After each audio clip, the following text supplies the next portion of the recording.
ನಮ್ಮ ಅಕ್ಕಗೆ sudden surprise ಕೊಡೋಣ ಅಂತ ಊರಿಗೆ ಹೋಗ್ತಾ ಇದ್ದೀರಿ. ನಮ್ಮ ಅಕ್ಕ ಮಕ್ಕಳನ್ನ ಇಲ್ಲಿ ಖಾಲಿ ಮಾಡ್ಕೊಂಡು ಹೋಗಿದ್ದೆ, ಮಕ್ಕಳನ್ನ ಕರ್ಕೊಬಂದಿಲ್ಲ ಅಂತ ಇದ್ದರು. ಅದಕ್ಕೆ ಸರ್ಪ್ರೈಸ್ ಆಗಿರಲಿ ಅಂದ್ಬಿಟ್ಟು ಫೋನ್ ಮಾಡಿದ್ರಿ, ಆದರೆ ಊರಿಗೆ ಬರ್ತಾ ಇದ್ದೀರಿ ಅಂತ ಹೇಳಿಲ್ಲ, ಸರ್ಪ್ರೈಸ್ ಕೊಡೋಣ ಅಂತಲೇ ಹೇಳಿಲ್ಲ. ಅದಕ್ಕೋಸ್ಕರ ಆಟೋ ಬುಕ್ ಮಾಡಿಕೊಂಡು ಹೋಗ್ತಾ ಇದ್ದೀರಿ.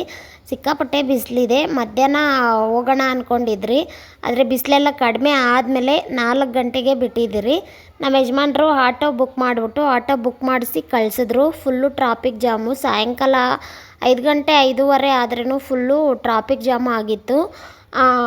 ಹಂಗೂ ಹಿಂಗೂ ಊರಿಗೆ ಬಂದ್ರಿ. ಇವಾಗ ನಮ್ಮ ಅಕ್ಕನವರು ಏನು ಮಾಡ್ತಾರೆ ಅಂತ ನೋಡೋಣ ಬನ್ನಿ.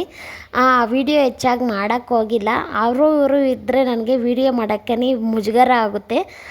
ಇದು ನರ್ಸರಿ ಇರೋ ಜಾಗ ತುಂಬ ಚೆನ್ನಾಗಿತ್ತು. ಗಿಡಗಳೆಲ್ಲ ತುಂಬ ಚೆನ್ನಾಗಿ ಮಾಡ್ತಾಯಿದ್ರು, ಚೆನ್ನಾಗಿ ಬೆಳೆಸ್ತಾಯಿದ್ರು. ಇವಾಗ ಮನೆಗೆ ಹೋಗ್ತಾ ಇದ್ದೀರಿ. ನಮ್ಮ ಅಕ್ಕನ ಮಗಳು ನೈಟ್ ಎಲ್ಲ ಡ್ಯೂಟಿ ಮಾಡಿ ಅವಳು ಮಲಗಿರ್ತಾಳೆ.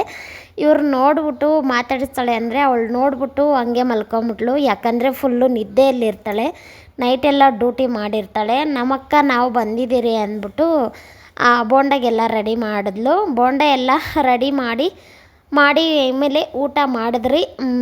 ಓಕೆ ಫ್ರೆಂಡ್ಸ್, ಈ ವಿಡಿಯೋ ನಿಮಗೆ ಇಷ್ಟ ಆಗಿದರೆ ಲೈಕ್ ಮಾಡಿ, ಪ್ಲೀಸ್ ಸಬ್ಸ್ಕ್ರೈಬ್ ಮಾಡಿಕೊಂಡು ವಿಡಿಯೋ ನೋಡಿ. ಕೆಲವು ಜನ ವಿಡಿಯೋ ನೋಡ್ತೀರಾ, ಸಬ್ಸ್ಕ್ರೈಬ್ ಮಾಡ್ಕೊಳಲ್ಲ. ಓಕೆ ಫ್ರೆಂಡ್ಸ್, ನೆಕ್ಸ್ಟ್ ವೀಡಿಯೋದಲ್ಲಿ ಯಾವ ವಿಡಿಯೋದಲ್ಲಿ ಸಿಗ್ತೀನಿ ಅಂತ ಹೇಳ್ತೀನಿ. ಬಾಯ್ ಬಾಯ್.